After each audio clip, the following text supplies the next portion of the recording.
你的手机备忘录里有没有这样一条记录？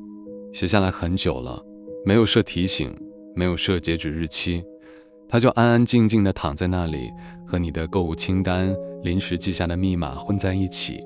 但你知道它在。每次划过备忘录列表的时候，你的拇指速度快了一点。你不是忘了，你是划得更快了。你有没有想过，一个人为什么要加速划过一条自己写的记录？不是因为它不重要，是因为它太重要了，重要到你不敢让目光在上面停留超过半秒。那条记录上写着的那件事，你其实知道该怎么做，不是那种模糊的大概有个方向，你知道，而且你知道的时间比你愿意承认的要长得多。今天不讲怎么寻求上帝的旨意，每个祷告视频都在讲那个话语、圣灵、环境3个渠道，你听过100遍了。今天讲一件更尴尬的事，当上帝已经回答了你，你为什么还在装没听见？诗篇32篇第8节，上帝说了一句话：我要教导你，指示你当行的路，我要定睛在你身上，劝诫你。大部分人读完这节经文就划过去了，就像你划过那条备忘录一样快。但这句话里面有一个词，一个你可能每次都直接划过去的词，那个先不急，我们先说一件事，装没听见到底长什么样子？因为它最厉害的地方在于，你自己都不知道自己在装。你在超市结账区排队，购物车里除了牛奶和纸巾，还有一本书，关于教育学的入门指南。到你了，收银员开始扫码，你把那本书拿出来，轻轻放在收银台旁边的退货架上，下次再买吧。你说这句话的时候声音很轻，像是在跟自己解释。购物袋拎到车上之后，他坐了一会儿才发动引擎。有人可能觉得这是一件很小的事，一本书而已，但你心里清楚，这已经是第3次了。第3次在收银台前把那本书放回去，下次再买这4个字是所有拖延里面最温和也最致命的一种。没有冲突，没有挣扎，不需要给任何人解释，你只是安安静静的把那个方向又推迟了1天。这就是装没听见最日常的样子，不是捂着耳朵说我听不到，是你听到了，看了一眼，然后很平静地走开了，平静到你自己都觉得这不算逃避。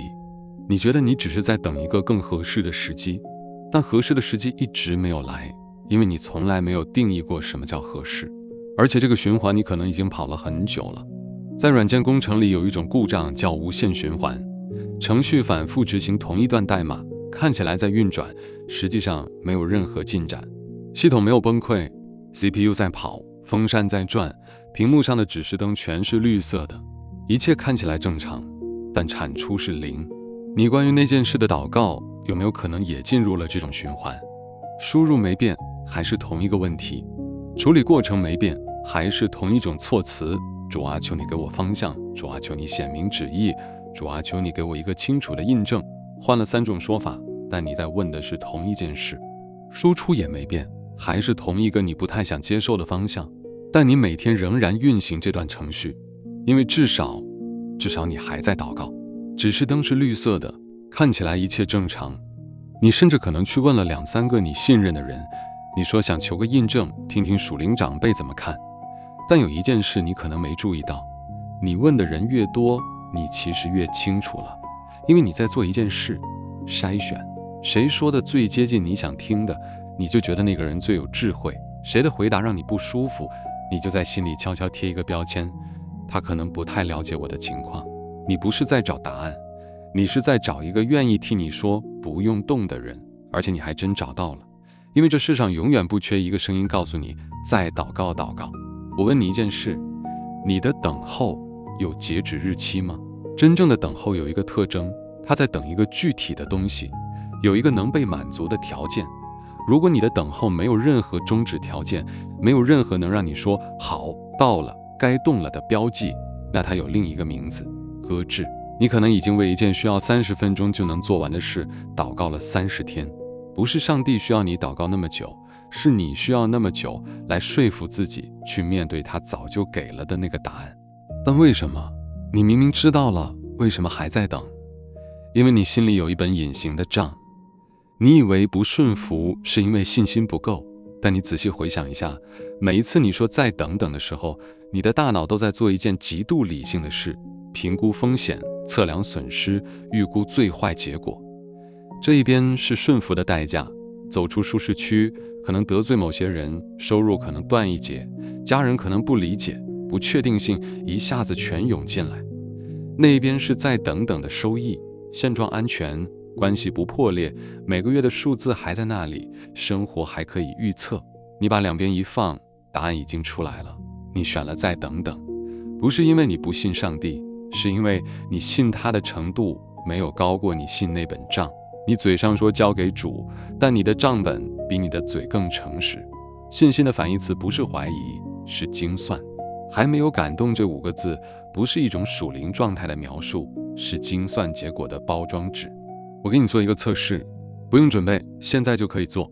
在心里想一件你一直在祷告求方向的事，想到了吗？好，现在回答一个问题：如果上帝今天晚上在梦里清清楚楚地告诉你去做，你明天会做吗？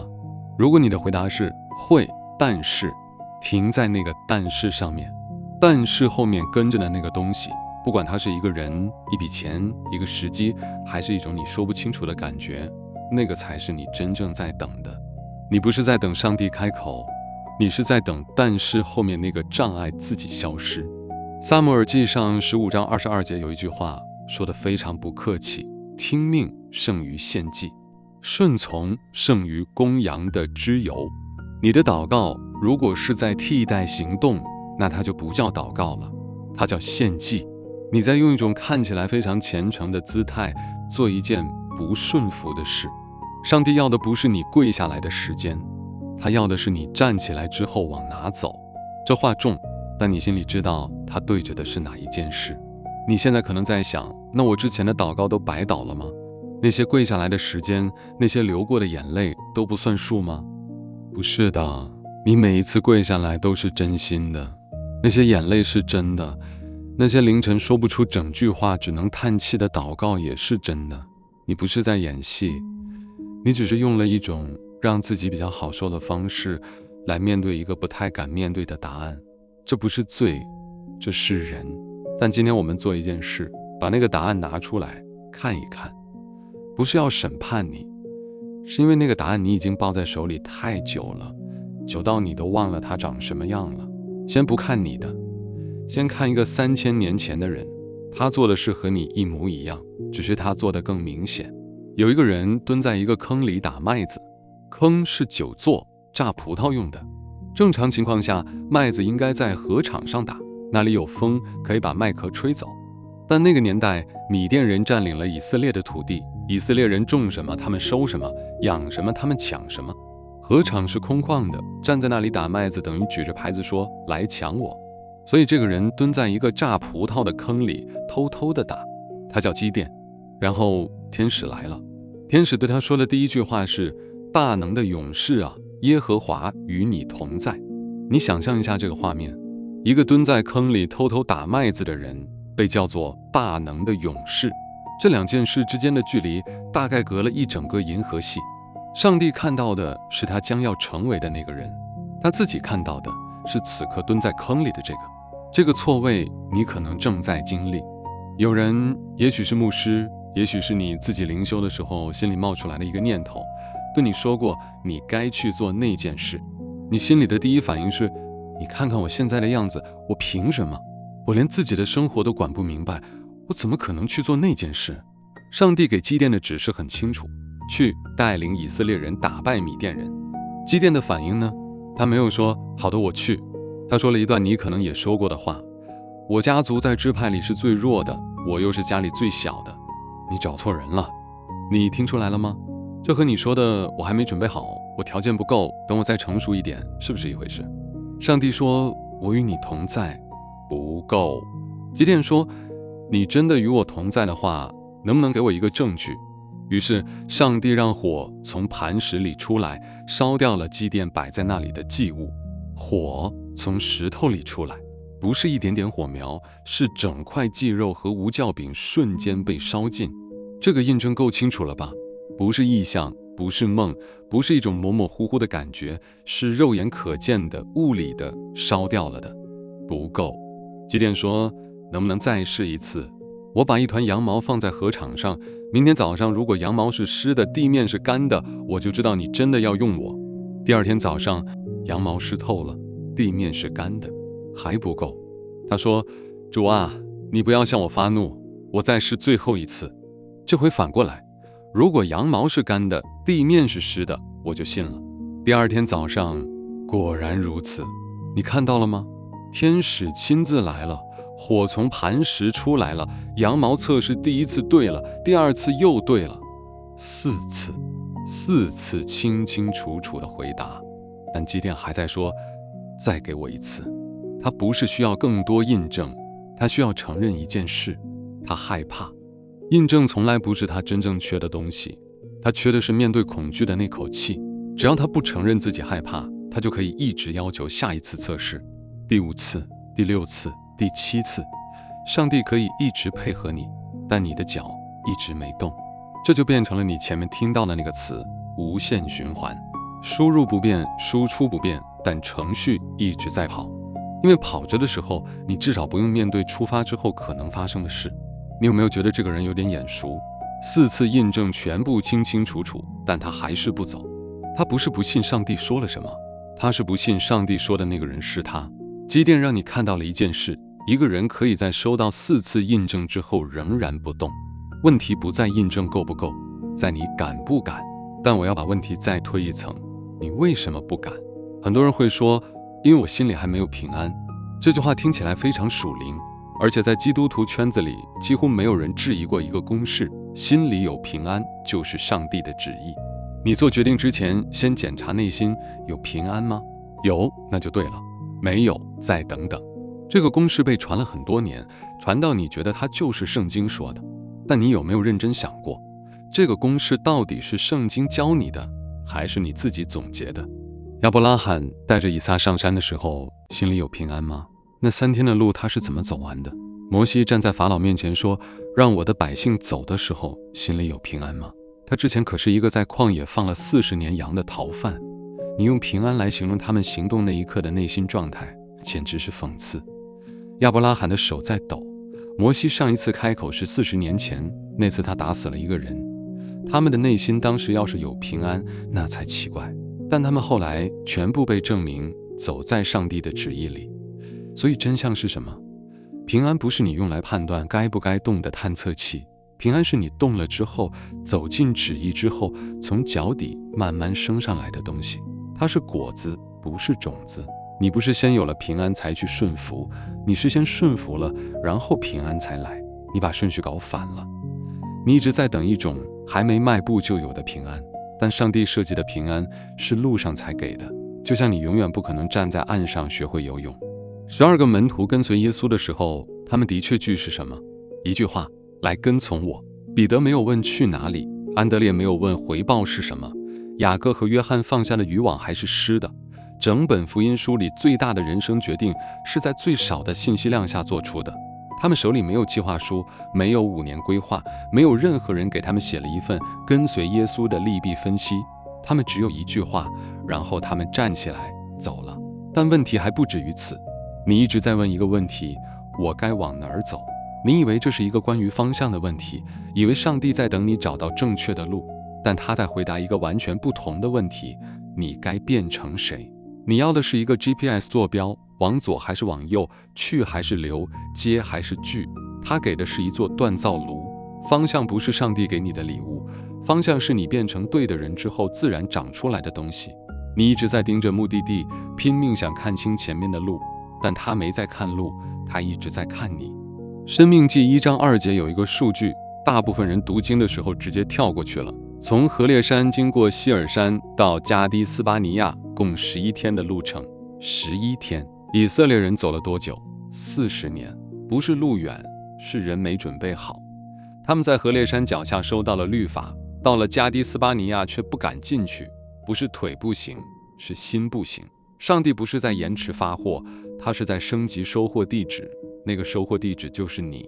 等待不是白费的，但等待的意义不是你以为的等一个更好的时机出现，等待的意义是，站在路口的那个你和最终走进应许之地的那个你不是同一个人。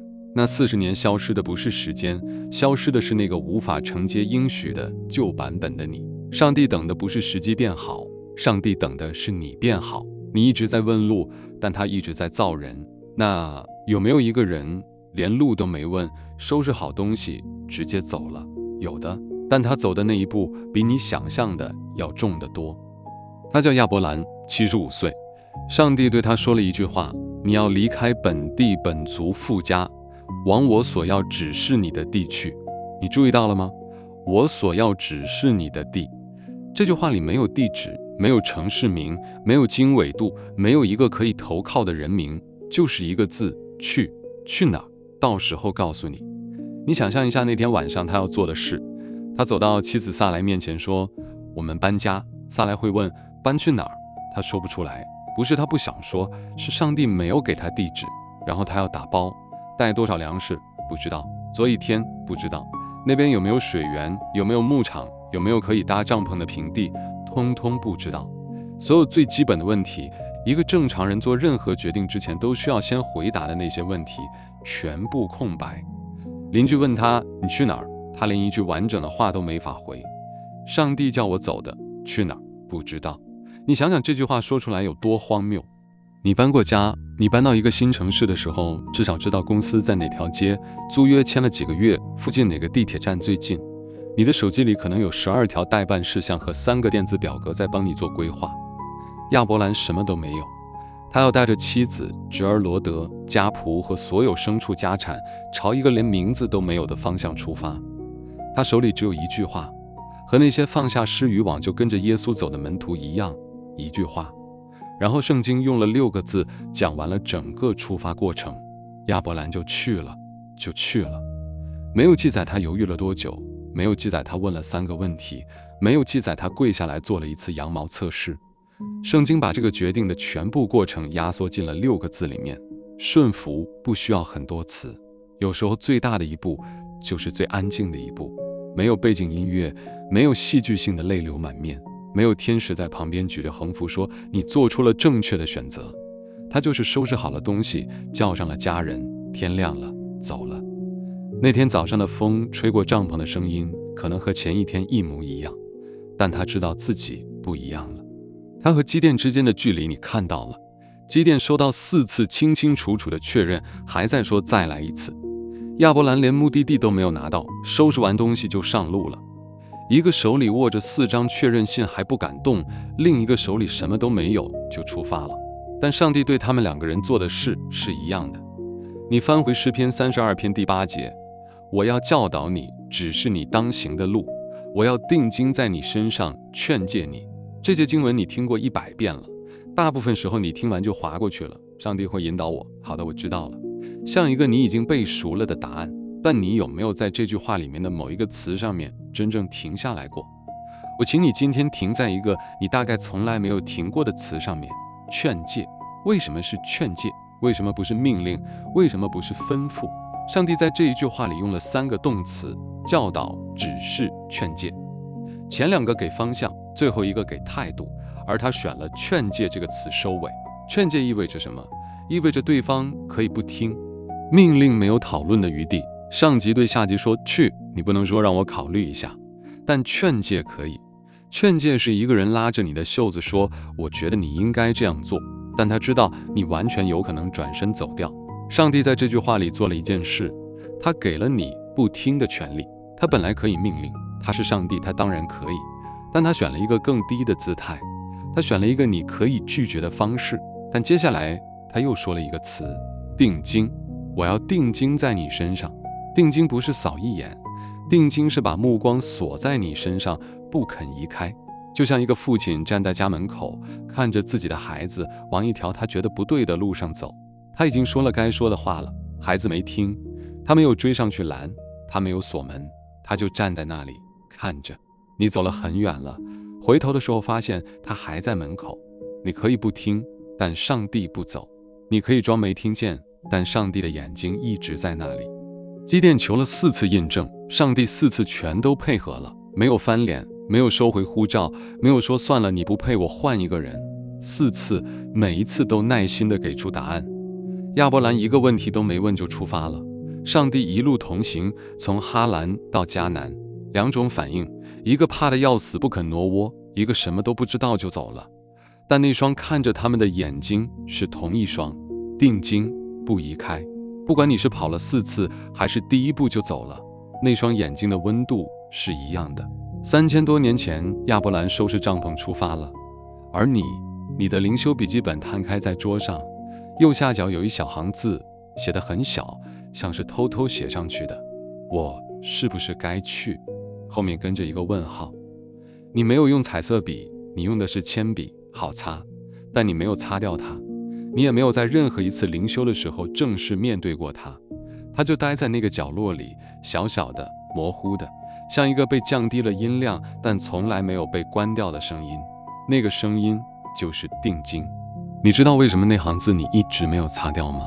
因为写下它的那一刻，你心里有一部分是清楚的，你不是在提问，你是在把一个你已经知道的答案偷偷记下来，用铅笔，用最小的字，好像写小一点它就不算数了，但它算数，它一直算数，就像他的目光一直在那里一样。上帝没有催你，但他也没有走。我最后问你一件事，你心里那件一直在祷告求方向的事，你真的不知道该不该做吗？如果那件事真的不是上帝要你做的，你不会犹豫这么久，你会很干脆地拒绝它，然后翻篇。一个人对一件不相干的事不犹豫，你犹豫，恰恰说明你心里的某个部分已经知道答案了。犹豫不是方向不清的证据，犹豫是方向太清，你不想面对的证据。你只是不想承认你知道。雅各书1章22节说了一句话，只是你们要行道，不要单单听到，自己欺哄自己。注意他用的那个词，不是忽略，忽略是不小心的，不是忘记，忘记是被动的，不是还没来得及，那只是时间问题。他用的是欺哄，欺哄是一个主动动词，你不是无意中漏听了什么，你听了，你听得很清楚，然后你有意识地给自己找理由，我可能理解错了，也许那不是上帝的意思，现在时机不对，再等等看。你甚至找到了属灵的包装纸，我在等候主的时间。但雅各撕掉了那张包装纸，他说的是你在骗自己，这不叫没听见，这叫听见了之后自己哄自己说没听见。你说我把这件事交给上帝了，好，那我问你，你交完之后做了什么？你有没有注意到自己每天都在检查那件已交托的事有没有新进展？你嘴上说放手了，但你的脑子每天早上醒来第一件事就是想那件事现在走到哪一步了。你把东西放在了上帝的桌上，然后你搬了一把椅子，坐在旁边盯着看，那不叫交托，那叫你换了一个姿势继续抓着不放。你心里现在有一件事浮上来了，对不对？就在你听这段话的这几秒钟里，有一个画面，一个名字，或者一件你一直往后推的事，它自己跑出来了。你没有召唤它，它自己来的，就像那行铅笔字一样，你没擦掉它，它自己冒出来了。你不用告诉任何人，你自己知道的。那件你一直说还没有感动的事，你不是没有感动，你是不喜欢那个感动。主啊，我不装了，我承认，我一直在用还没有感动当挡箭牌。你说话了，我听见了，不是模模糊糊的听见，是清清楚楚的听见了。你指了一条路，我看见了，不是隐隐约约的看见，是看见了之后假装没看见。我跪在那里说，主啊，求你再给我一个印证。但你知道，我不是在寻求，我是在拖，我是在用跪着的姿态做一件站不起来的事。我心里有一本账，你知道的，我拿计算器按过，这一边是顺服的代价，舒适区没了，某些人可能不理解，收入可能断一截，接下来的日子全是问号。那一边是再等等的好处，一切照旧，关系不变，每个月的数字还在那里，生活还可以预测。我把两边放在一起看了看，选了再等等。不是因为你没有说清楚，是因为我算完了，觉得代价太重了。我信你，但我信那本账本比信你多了那么一点点。主啊，这句话说出来我自己都想收回去，但它是真的。我说过交给你了，但你知道我交完之后做了什么？我把那件事放在了你的桌上，然后我搬了一把椅子坐在旁边盯着看。每天早上睁开眼睛，第一件事就是想，那件事怎么样了？有没有什么新的动向？有没有什么迹象让我可以不用做那个决定？我嘴上说放手了，手从来没有松开过。我甚至还问了身边的人，你知道我怎么问的？我不是在找答案，我是在找一个愿意说不用动的嘴。找到了之后，我就告诉自己，你看，连他也这么觉得。主啊，我和基甸一模一样。你已经回答了，不止一次。我还在那里说，能不能再给我一个印证？我知道我在做什么，我不是在找答案，我是在找一个不用出发的理由。但基甸后来怎么了？他上了战场，你把他的军队从32000人削到了300人，300人，对面是米甸人135000人的联军。基甸的士兵手里没有刀，没有弓，每个人拿着一个空瓶子，一支火把，一把号角。按照任何一种人的逻辑，军事的、常识的、数学的，这场仗没法打。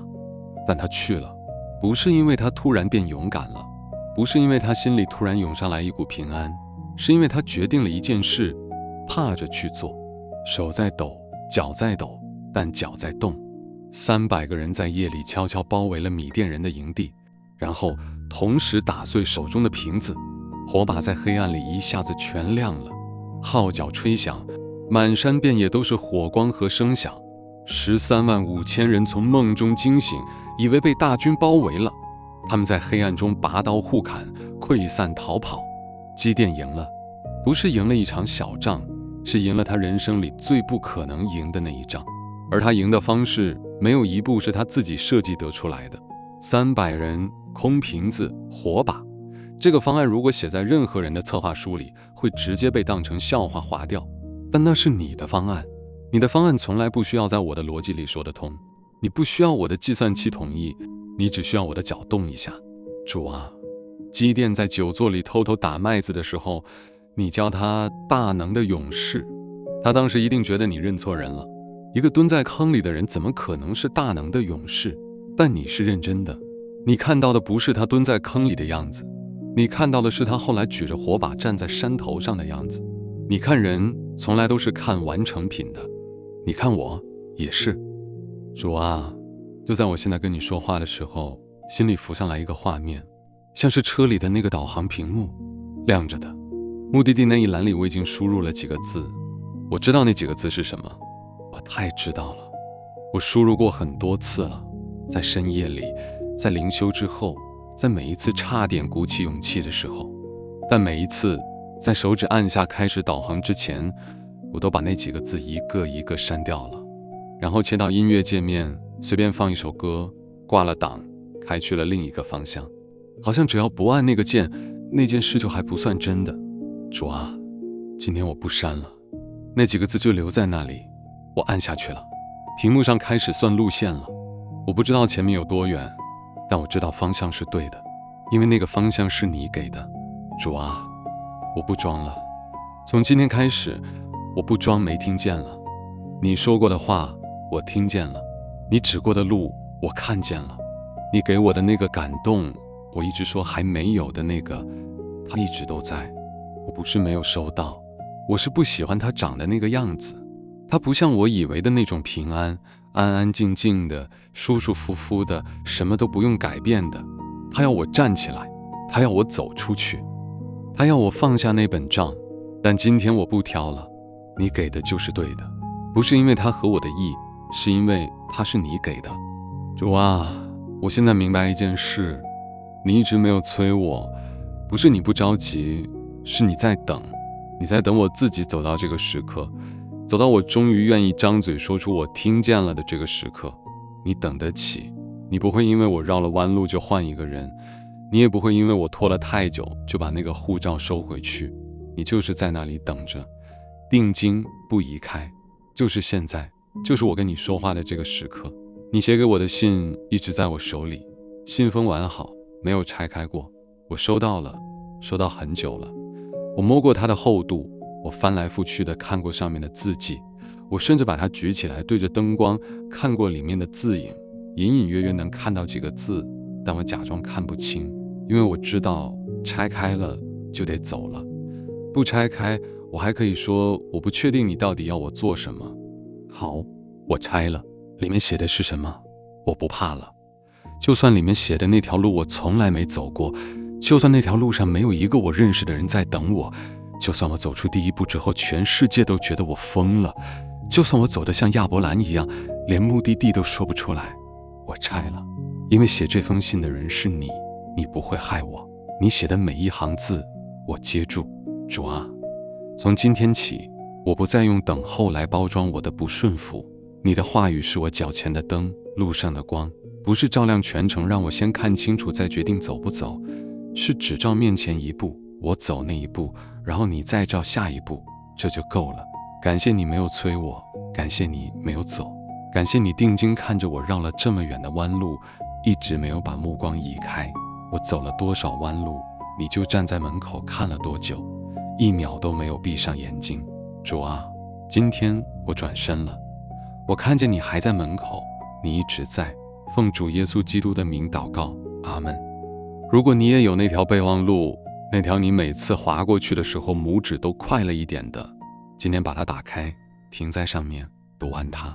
如果你也有那行铅笔字，那行你用铅笔写在灵修本角落里的，小到好像怕被发现的，今天拿起笔把它描深。